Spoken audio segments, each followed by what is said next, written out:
Some stories are forgotten the moment they're told. Others seem to live on forever.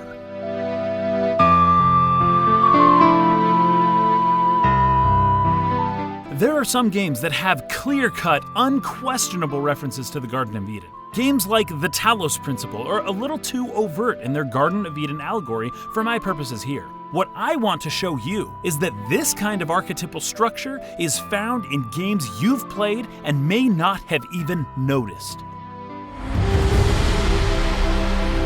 So, to give a brief overview, Adam and Eve are innocent, living in God's presence in the paradise of the Garden of Eden. There are trees in the garden, but two stand out in particular.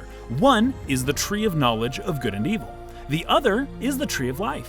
They are told not to eat the fruit of the tree of knowledge of good and evil. A serpent showed up and convinced Eve to eat that fruit.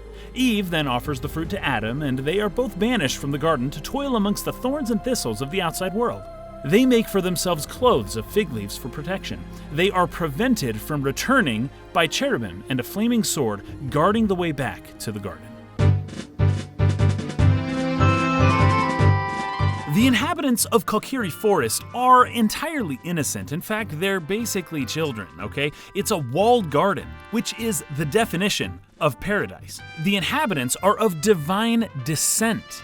There is plenty of water. Now, the word Eden means a place that is well watered throughout in the Ugaritic, or in Hebrew it just means pleasure or delight. Either one of those definitions will work for us here. There's a large tree of wisdom within the garden. What's interesting about this tree is that it embodies good and evil. Its nature and presentation is very good, as he is a kind-hearted tree. But inside of him lies an immense evil presence. But there was a serpent who entered the garden and cursed the tree. This was Ganondorf, who introduced the evil into the garden and corrupted the tree of wisdom. Link finds his own means to arm himself against the outside world by equipping a sword and shield to protect himself and others. This tree gives Link the knowledge that he will die and that he must leave the garden and face the world. Alongside this, Link then receives a green fruit-looking item from the tree. On his way out of paradise, things get even more interesting. Saria gives Link an item. We know that Saria plays the ocarina herself. It's unseen up to this point, but it's hers, so... But then she gives it to Link.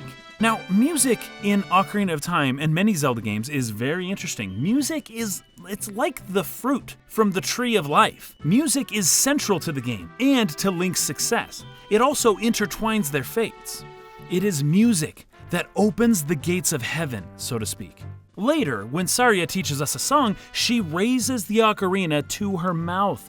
It looks like a pear or some kind of fruit. Then we follow after her and place the ocarina she gave us previously to our mouth. This creates the imagery of us both partaking in fruit together.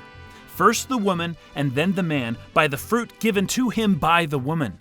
As it turns out, this type of ocarina is known as a sweet potato ocarina.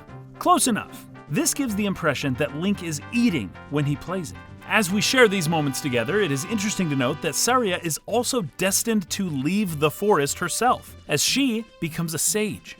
Now, relevant to this, there is the general theme of the Kokiri Forest in the beginning of The Legend of Zelda Ocarina of Time of the loss of innocence or of childhood. In fact, it is said by the Great Deku Tree that when a Kokiri leaves the forest, they shall surely die. Though Saria becomes as a goddess, wielding great power and wisdom as a sage. Link, too, holds the power of the gods in his portion of the Triforce that he received some time after leaving the garden. Kokiri Forest also has the addition of being a place that outsiders cannot enter because of the Lost Woods, though how the snake got in there remains a mystery.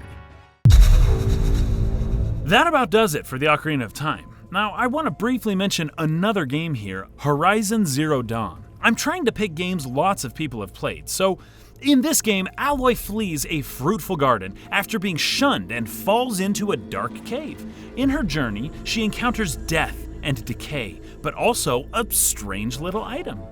In the dark cave, there's an unusual small little garden of life, in the midst of which is a dead corpse. Attached to the death is a very interesting triangular object. She's been told not to touch the metal world, that it's dangerous, but it has an immense draw on her. She partakes of that forbidden fruit, and it grants her some godly powers, light, and knowledge to navigate the world. Though she lies about it and even tries to hide it from her father, just as Adam and Eve did. But once you've partaken of that fruit, there is no going back.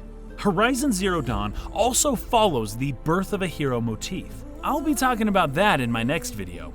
Of course, there is some more pertinent information that connects Aloy to the Garden of Eden story, but it's a bit of a spoiler, so I won't mention it here.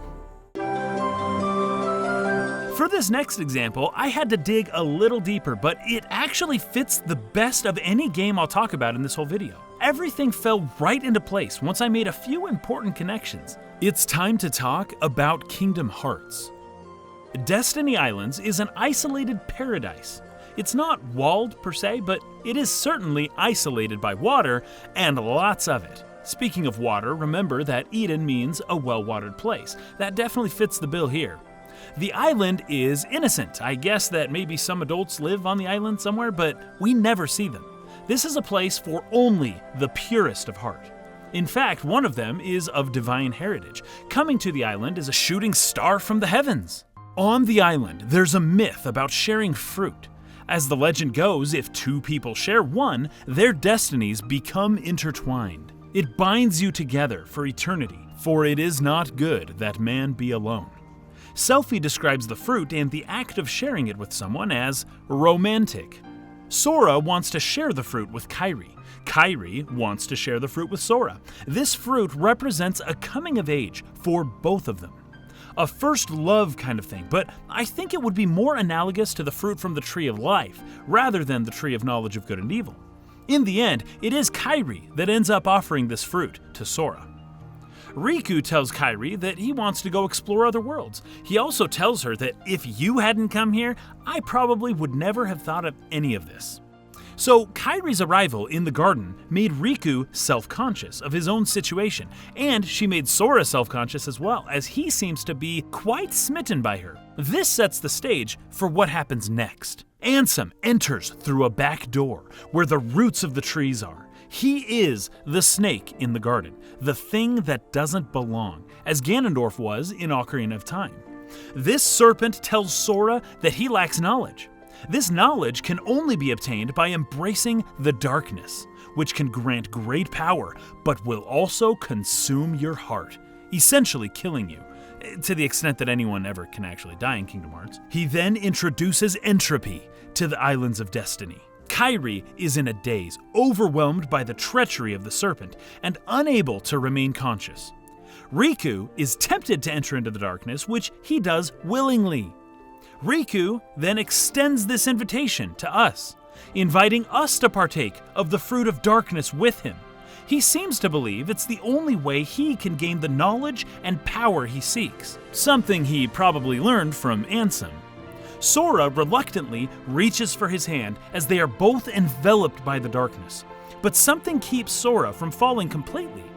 A light appears in the darkness, and Sora re-emerges armed with a keyblade in his hand, something with which to protect himself and others. I'm reminded of the voice within Sora that told him to keep the light burning strong.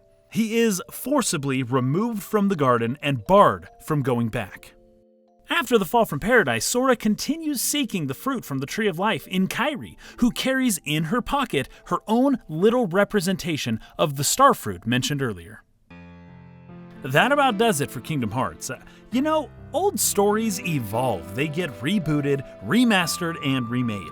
They feel new and old at the same time, striking that balance between the familiar and the mysterious that so piques our interest. The Archetype acts as a bit of a guide as we journey through new and distant lands, gently orienting us on our way through the unknown. When this is done properly, it resonates with our very being and gives us a renewed feeling of excitement, mixed with a kind of familiar sentimentality that may go entirely unnoticed. Some stories are forgotten the moment they're told. Others seem to live on forever. What games have you played that follow this type of pattern? Let me know in the comments below, and be sure to tune in to our weekly podcast.